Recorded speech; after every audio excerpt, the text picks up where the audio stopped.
तेलंगाना के कुतुबुल्लापुर 127 डिवीजन रंगारेड्डी में TRS party incharge Mahender Reddy और area ward member Khader, youth president Jaldar Lakshminath के साथ वर्कर महिलाओं की बड़ी तादाद ने डोर टू डोर जाकर TRS party candidate Vijay Shekhar को वोट देने की अपील की और जनता से भारी मतों के साथ उन्हें जिताने की बात कही।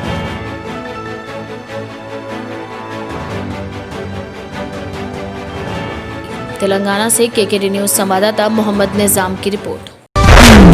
यूपी के सीतापुर जिले में पकरिया प्राइमरी विद्यालय मानपुर में सहायक अध्यापिका की उसी के विद्यालय के अध्यापक ने गोली मारकर हत्या कर दी, जिसके बाद वारदात को अंजाम देने के बाद आरोपी मौके से ही फरार हो गया, लेकिन कुछ ही देर बाद आरोपी को गिरफ्त में ले लिया गया। पुलिस ने आला कत्ल बरामद करते हुए जांच शुरू कर दी है। वहीं इस मामले पर एसपी का कहना है कि रजिस्टर पर अनुपस्थिति को लेकर दोनों के बीच विवाद हुआ था, जिसके चलते उसने इस घटना को अंजाम दे दिया।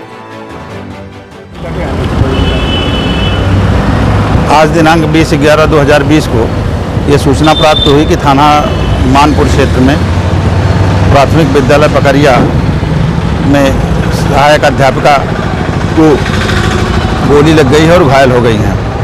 इस विषय में जानकारी करने पर प्रकाश में आया कि यह अध्यापिका वहां 2015 से सहायक अध्यापिका के पद पर नियुक्त थी और उसी प्राथमिक विद्यालय पकरिया में ही अमित कुमार नामक एक अन्य अध्यापक भी नियुक्त है। दोनों के मध्य पूर्व से मधुर संबंध है। बीच में कोई खटास हो जाने के कारण दोनों में इस तरह का वाद विवाद होता रहता था, जिसकी सूचना प्राथमिक विद्यालय पकरिया की प्रधानाध्यापिका द्वारा बीएसए सीतापुर को दी गई थी, जिसके स्तर से जांच भी कराई गई थी और जांच में इस बात की पुष्टि हुई थी। आज सुबह सीएल चढ़ाने की बात को लेकर के दोनों में कहासुनी हुई और अपराह्न 3 से 3:30 के मध्य में इस अमित कुमार द्वारा अध्यापिका के ऊपर फायर किया गया, जिससे वो घायल हो गई और बाद में उनकी डेथ हो गई। अभियुक्त अमित कुमार उसी विद्यालय में अध्यापक है और इसके द्वारा ये घटना अध्यापक कक्ष के अंदर की गई है। इसको त्वरित रूप से गिरफ्तार कर लिया गया है। लॉ ऑर्डर की कोई समस्या नहीं है। दोनों के मध्य प्रेम संबंध में आई खटास के कारण ये घटना घटित हुई है, इसका कोई अन्य कारण नहीं है।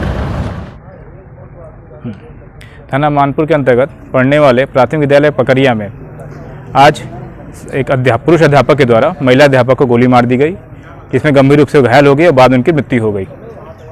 यह जांच में प्रकाश में आया है कि पूर्व से इन लोगों के बीच में मधुर संबंध रहे हैं व विवाद होने पे इन लोगों के बीच के द्वारा शिक्षा विभाग में शिकायत की गई व शिक्षा विभाग के अधिकारियों के द्वारा इनकी इस प्रकरण की जाँच भी की जा रही थी। घटना के संबंध में अभियुक्त की गिरफ्तारी के सारे प्रयास किए जा रहे हैं और शीघ्र गिरफ्तारी की जाएगी।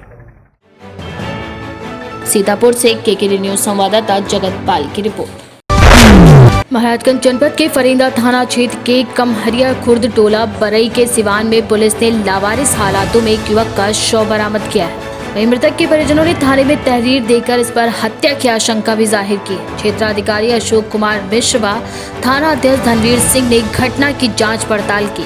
बताया जा रहा है कि गांव के शिवान में ग्रामीणों ने युवक के शव को देखा था, जिसकी सूचना गांव में आग की तरह फैल गई। मौके पर जुटे ग्रामीणों ने उसकी पहचान अनिल पुत्र विद्याधर के रूप में किया है। वहीं इस बात पर सीओ अशोक कुमार मिश्र ने कहा कि गाँव के शिवान में अनिल का शव पुलिस ने बरामद कर लिया है। शव को पोस्टमार्टम के लिए भेजा जा रहा है। पोस्टमार्टम रिपोर्ट के बाद ही मामला खुलकर सामने आ पाएगा। इसके साथ ही तहरीर मिलने के बाद आगे की कार्यवाही की जाएगी। फरीदा थाना क्षेत्र में एक शव मिला है, प्रथम दृष्टया क्या लग रहा है और क्या कार्रवाई किया जा रहा है? कमरिया खुर्द का मामला है। वहाँ बरई टोला है, वहाँ पर अनिल नाम का व्यक्ति है जिसकी उम्र लगभग 30 साल है। वो गांव के सिवान पर उसकी शव मिला है और अभी कुछ कहा जाना क्लियर नहीं है कि कैसे उसकी मृत्यु हुई है। ये पोस्टमार्टम होने के बाद ही क्लियर होगा और इस तरह कोई तारीख भी नहीं प्राप्त हुई है। कोई लोग जमीनी मामला बता रहे हैं, कोई लोग हत्या बता रहे हैं, लेकिन पोस्टमार्टम हो जाने के बाद ही ये स्पष्ट हो पाएगा कि कैसे उसकी मृत्यु हुई है और कोई तारीख अभी प्राप्त नहीं हुई है। पंचायतनामा और पोस्टमार्टम की कार्रवाई कराई जा रही है। परिस्थिति में कमरिया खुर्द में लाश मिली है।